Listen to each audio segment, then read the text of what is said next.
Olá, amigos. Está começando a melhor maneira de ver o esporte. Performance está no ar.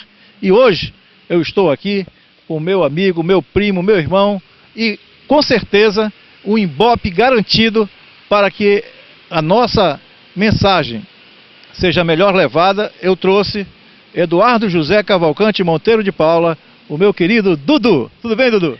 Tudo bem, tio Hélio, é um prazer estar contigo, né? Nós somos realmente irmãos de coração e estamos juntos nessa empreitada há muitos anos, trabalhando pelo esporte, no sentido que possa proporcionar à nossa comunidade melhor qualidade de vida.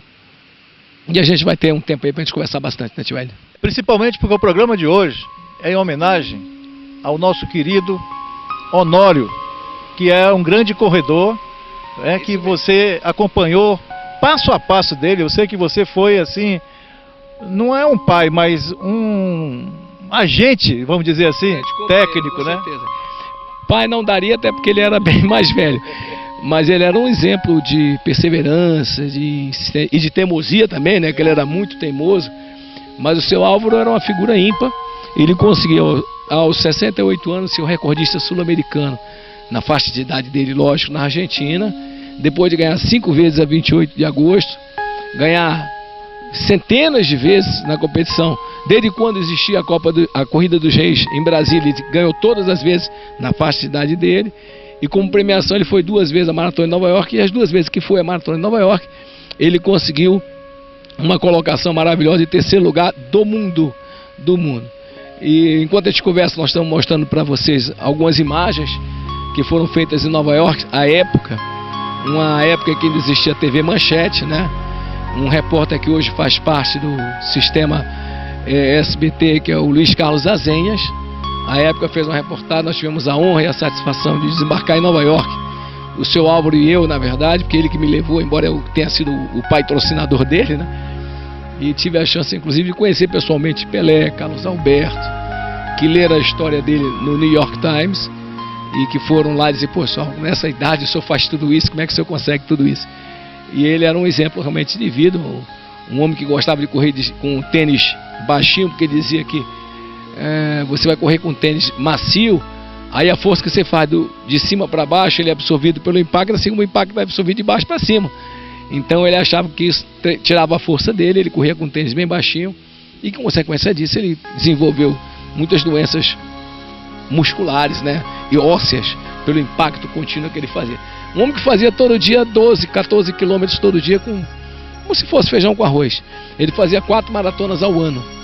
Seu Álvaro partiu e deixou um legado maravilhoso para todos nós, e eu particularmente fico muito sentido, porque era uma figura muito especial, um homem de sabedoria natural. Deus fez ele inteligente do que ele era um grande corredor. Então eu acho, parabéns, a homenagem ser feita a ele merece, porque é tão raro você ver homenagem a desportistas, né? Merece isso aí. E você em casa está acompanhando algumas imagens que nós fizemos em Nova York, à época, né? E isso é exclusivo, porque a gente sabe dessa história, né, Dudu? Que no dia que foi passar aqui em Manaus, faltou luz. Eu espero que não falte luz. Isso é verdade, porque essa reportagem foi feita em Nova York gerou para o Rio de Janeiro, onde era sede da TV Manchete. A Manchete aqui, à época, era transmitida pela TV Juricaba, que já era RBN, mas não com essa nova sigla. Era Rede Brasil Norte de televisão, era a transmissora Manchete. E no dia que essa matéria ia sair para o ar, houve um dilúvio na cidade, parou, não tinha luz, e a matéria nunca foi apresentada. Então vocês estão vendo com exclusividade a matéria, não diria completa com o áudio do Azenhas, mas as imagens todas produzidas em Nova York. O pessoal disse pro senhor? O pessoal fica assombrado, né? Por quê? Porque sim, porque é muito... Acham que o senhor é muito velho? Acham que eu sou velho, tenho muita idade e não vou arranjar patrocinador. E o que o senhor responde pra eles? Eu respondo que eu vou tentar, né? Sou brasileiro, sou humano como qualquer outra pessoa, e tenho o prazer de estar aqui nessa grande maravilha, esse mundo de concreto armado. O senhor acha que tem possibilidade de chegar em que lugar? Meu tempo é para me chegar dentro dos 3 primeiros na minha faixa etária. Agora eu vou brigar pelo primeiro lugar. O senhor prometeu essa vitória para alguém lá no Brasil? Lá no Brasil não, eu prometi aqui em Tennessee, uma loura muito amável, e vou fazer todo o possível de ganhar para oferecer a ela.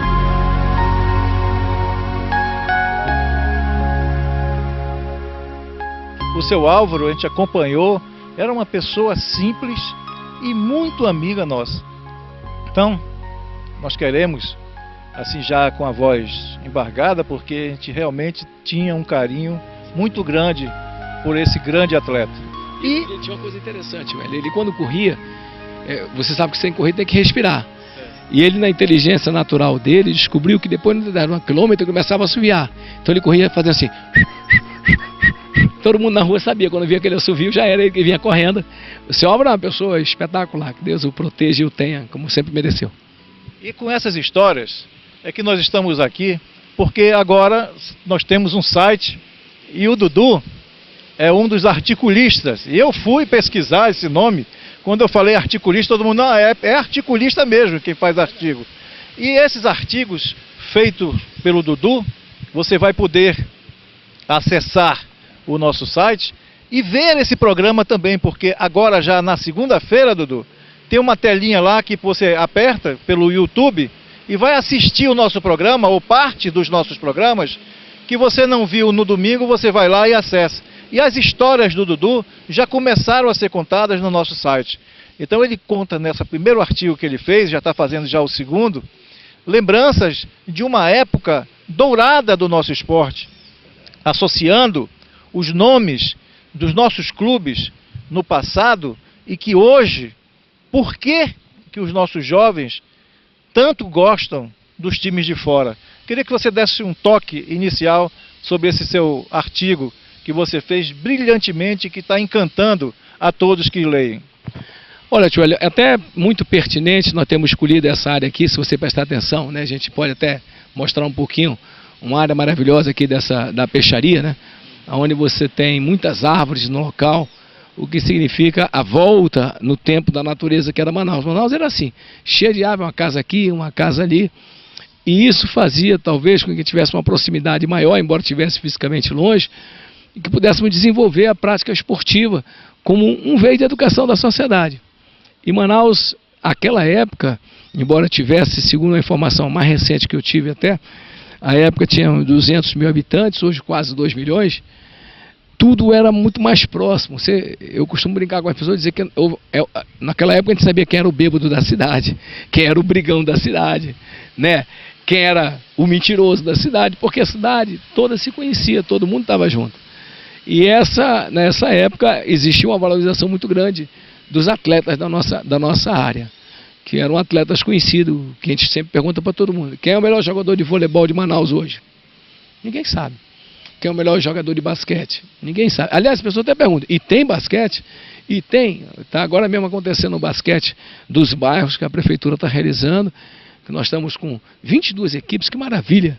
De basquete. Não, espetacular, né, tio? Então, significa o seguinte, é preciso que nós venhamos manter viva na mente das pessoas que nós já tivemos, podemos ter e poderemos continuar tendo. E, falando de basquete, nós temos o turno do tempo que o Cláudio Barbosa, que também foi atleta da seleção, ele tem uma coluna, e essa coluna ele conta, ele narra, e você pode ver agora, ele colocou já nessa semana um novo artigo, um bairro que respirava basquete, falando tudo o que acontecia lá no bairro da Aparecida. Mas naquela nossa... Tinha tudo, né? Acho que a Aparecida era um centro de tudo, que era o grande rival do Educandos, né? Que também era um bairro que tinha tudo. Quem pode esquecer do Santos, né? Quem pode esquecer do ABC, que fez um aniversário muito recente. Então, o Olímpico tinha uma equipe muito forte de futsal também. Então, e outra pessoa, né? Nós falamos sobre o Roberto Gesta de Mello, que é o nosso grande campeão olímpico, e o né? Pois é, o Gestas tem, e o Gesta não tem a menor dúvida, é o grande responsável pelo surgimento de todas as federações amazonenses, porque ele, como advogado e especialista, foi ele que documentou todas as federações especializadas no Amazonas. Todas, seu Hélio, todas. Vôlei, basquete, natação, atletismo, judô, handebol, inclusive futebol, ele esteve envolvido também para fazer a parte da legalização das federações. Então o Dr. Gesta é o nosso grande guru no esporte do Amazonas. E eu falava com ele que alguém deveria escrever uma história sobre o nosso Midas, né? Do nosso rei Midas, que é onde ele toca, vira ouro. Recentemente, essa brilhante participação que ele vem tendo no atletismo. Pela primeira vez, nós tiramos uma medalha de ouro no Campeonato Mundial de Atletismo Feminino. E lembrando, voltando àquela nossa época, que eu sou da Sodré Marinho, participei de uma vida ativa do esporte no Nacional e que eu era fã daquela equipe que foi e venceu o Maringá lá no Maracanã, que tinha o Pepeta, Marialvo, e tinha toda uma equipe, né, que consagrou o Nacional daquela época. Então eu queria que você lembrasse um pouco também dessa participação do Nacional lá no Maracanã. Joelho, eu queria aproveitar até a oportunidade, porque o Pepeta, um dia desse, nós estivemos juntos em vários eventos, eu sempre o encontro, ele me puxou a orelha porque eu falei uma coisa que não tinha fundamento. Eu falei que o maior título que o futebol Amazonas tenha conseguido tinha sido o campeão da Série C, né? Nós somos tricampeão do Norte. Ele disse, olha, o maior título. Ele disse, não, Dudu, aquele jogo de Maringá era a decisão do campeonato da Série B. Por isso que o Nacional jogou com o Maringá. Então nós ganhamos um título, sim, naquela época. Certo. Então foi uma falha da minha... Gol do Pepeta. E gol do Pepeta, né? Aliás, o Pepeta, que é uma figura espetacular, né? Tem toda uma família que mantém a história e a tradição não somente do futebol, mas da cultura local. A esposa dele é uma grande escritora, do Instituto Geográfico Histórico do Amazonas, né? Faz parte da Academia de Letras do Amazonas e tem essa preocupação de resgatar a história da nossa cidade. Tio Hélio, sem o passado não existe o presente, muito menos o futuro. Agora, sem o conhecimento do passado significa a morte do futuro, que é o que nós estamos lamentavelmente fazendo na nossa terra. Então acho que é uma obrigação nossa resgatar, e você ter um site em que você possa acessar, ter informação atualizadas, somada com informações do passado, que possam plantar uma semente para colher no futuro. Acho que esse é um caminho maravilhoso.